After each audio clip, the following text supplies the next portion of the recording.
هي ايه الحيرة دي بس يا ربي؟ هو خير البر عاجله ولا كل تأخيرة وفيها خيرة؟ طب هو اصرف ما في الجيب يأتيك ما في الغيب، ولا القرش الأبيض ينفع في اليوم الأسود؟ طب ما هم برضو قالوا يا بخت من وفق راسين في الحلال.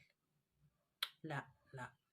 طب ما هم برضو نفس الناس رجعوا قالوا امشي في جنازة ولا تمشيش في جوازة. طب هو فعلا ضل راجل ولا ضل حيطة؟ ولا يا مأمنة للرجال يا مأمنة للمية في الغربال؟ وجم وقالوا لك ايه بقى؟ جنة من غير ناس ما دهنداس. قوم ايه اتخانقوا مع الناس، راحوا رجعوا قايلين لك ايه؟ البعد عن الناس غنيمة. قاموا جم نصحونا بقى، قالوا لك اعمل خير وارميه البحر. يسكتوا؟ لا، راحت طالعة واحدة قامت قايلة لك ايه؟ بس خد بالك، خير تعمل شر تلقى. وانا شايفة ايه بقى؟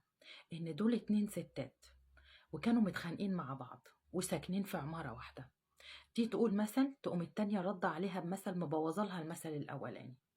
والواقع الأليم اللي احنا بنعيشه إن الاتنين ماتوا وشبعوا موت وسابونا احنا بقى في الجيل اللي احنا مش فاهمين فيه حاجة.